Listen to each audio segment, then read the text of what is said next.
গণঅভ্যুত্থানে মানবতাবিরোধী অপরাধের মামলায় সাবেক প্রধানমন্ত্রী শেখ হাসিনা ও সাবেক স্বরাষ্ট্রমন্ত্রী আসাদুজ্জামান খান কামাল সহ তিনজনের বিরুদ্ধে আজও সাক্ষ্য দিচ্ছেন জাতীয় নাগরিক পার্টির আহ্বায়ক নাহিদ ইসলাম। এই বিষয়ে বিস্তারিত জানাতে যোগ দিচ্ছেন সহকর্মী জাহিদুল বাশার। এনসিপির আহ্বায়ক তো এখন সাক্ষ্য গ্রহণ দিচ্ছেন। কখন শুরু হয়েছে এই সাক্ষ্য গ্রহণ কার্যক্রম, আর আরেকজনের সাক্ষ্য গ্রহণ হলেই এই মামলার সম্পূর্ণ সাক্ষ্য গ্রহণ কার্যক্রম শেষ হবে? সেই বাকি জন কে? বান্ডেল থাকলে প্রতি সেনমানিতে টাকা বাঁচবে। বিকাশ সেনমানি বান্ডেল কিনে জিতুন প্রতি লেনদেনে। দেখুন, নাহিদ ইসলাম এখান থেকে 15-20 মিনিট আগে তিনি সাক্ষ্য দেওয়া শুরু করেছেন। আমরা এতক্ষণ আমার পাশে যে ট্রাইব্যুনাল একে তিনি সাক্ষ্য দিচ্ছেন ছিলাম আমরা সেখানে।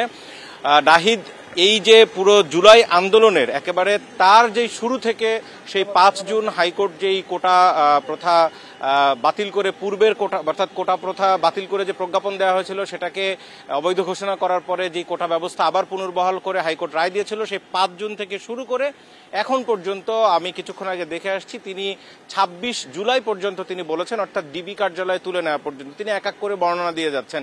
আজকে নাহিদ ইসলাম কিন্তু খুব গুরুত্বপূর্ণ একটি সাক্ষ্য এখানে বা তথ্য দিয়েছেন। সেটি হচ্ছে তিনি বলেছেন যে যখন 23 তারিখে নন্দীপাড়ায় তার এক বন্ধুর বাসা থেকে ডিবি পুলিশের সদস্যরা তাকে সেখান থেকে তুলে নিয়ে যায় এবং তুলে নিয়ে যাওয়ার পরে তাকে কিন্তু গুম করে রাখা হয়। এরপরে তাকে পূর্বাচলের একটি জায়গায় সেখানে ছেড়ে দেওয়ার পরে তিনি গণস্বাস্থ্য নগর হাসপাতাল যেটি ধানমন্ডিতে সেখানে তিনি ভর্তি হন। এইখানে ডিজিএফআই এর একজন কর্মকর্তা লেফটেন্যান্ট কর্নেল সারোয়ারের কথা তিনি স্পষ্ট করে এখানে বলেছেন। তিনি সেখানে যান এবং জোরপূর্বক সেখানে তাদের সাথে নানানভাবে আলাপ আলোচনা করেন, আন্দোলন স্থগিত করার জন্য বিভিন্নভাবে প্রেসার দেয়। সেখানে তিনি বলেছেন যে যদি আন্দোলন স্থগিতর ঘোষণা না দেয় তাহলে গুম হওয়া অন্য সমন্বয়কদের আর ফিরে পাওয়া যাবে না।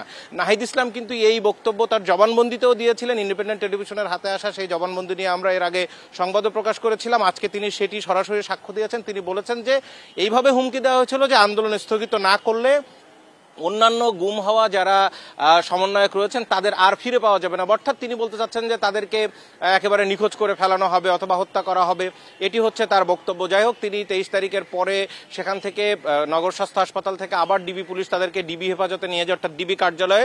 এবং সেখানের যে ঘটনা এটা সবাই আমরা জানি, সেখানে বেশ কয়েকদিন তাদেরকে আটকে রাখা হয়েছিল। পরবর্তীতে এটি নিয়ে কিন্তু হাইকোর্টে রিটও হয় এবং সেইখানে আমরা জানি যে ডিবি প্রধান হারুনুর রশিদের সাথে তাদের যে ভাত খাওয়ার দৃশ্য ভাইরাল হয়েছিল, সেখানে তাদেরকে একরকম জোর করে একটি স্টেটমেন্ট নেওয়া হয়েছিল এবং স্বরাষ্ট্রমন্ত্রীকে দেখানোর নাম করে একটি বক্তব্য রেকর্ড করা হয়েছিল আন্দোলন স্থগিত করার জন্য, কিন্তু সেটি যে গণমাধ্যমে ছেড়ে দেওয়া হবে সেটি তারা বোঝেননি। সেই সাক্ষ্য কিন্তু তিনি দিয়েছেন। যাই হোক, এর পরবর্তীতে ধীরে ধীরে 5 আগস্ট কিভাবে আসলো এই দিকেই তিনি যাবেন, তার সাক্ষ্য গ্রহণ এখনো চলছে।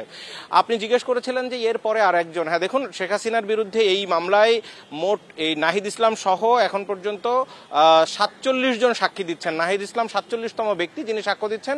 এরপরে আর একজন যিনি অফিসিয়াল সাক্ষী বলা যায় তাকে, কারণ এই মামলার যিনি তদন্ত কর্মকর্তা পুলিশের কর্মকর্তা যিনি রয়েছেন তিনি সাক্ষ্য দিবেন এবং তার সাক্ষ্যের পরপরই কিন্তু এই মামলার সাক্ষ্য গ্রহণ শেষ হয়ে যাবে। চিফ প্রসিকিউটর এর আগে আমাদেরকে জানিয়েছেন সাক্ষ্য গ্রহণ শেষ হয়ে গেলে তারপরে একটু হয়তো নির্দিষ্ট বিরতি দিয়ে এখানে যে যুক্তিতর্ক বা আর্গুমেন্টে যাবে সেখানে 7-8 দিন হয়তো চলতে পারে আর্গুমেন্ট, এবং এরপরেই এই মামলা কিন্তু রায়ের দিকে যাবে। অর্থাৎ চিফ প্রসিকিউটর এর আগে আমাদেরকে বলেছিলেন যে ডিসেম্বরের দিকে গুরুত্বপূর্ণ মামলার রায় হতেও পারে, সেটি তিনি নিশ্চিত করেননি কারণ এটি সম্পূর্ণ ট্রাইব্যুনালের বিষয় কবে দিবে। তবে তার আগেই কিন্তু মামলার একটা বড় অংশ শেষ হয়ে যাচ্ছে এবং আর বাকি থাকে আর্গুমেন্ট। সুতরাং রায় ডিসেম্বরের মধ্যে, যদি অনেকেরই চাওয়া রয়েছে যে খুব দ্রুত যাতে বিচার প্রক্রিয়াগুলো শেষ হয়, সেই হিসাব করলে তিনি যে আভাস দিয়েছেন সেটি একেবারে অসম্ভব নয়।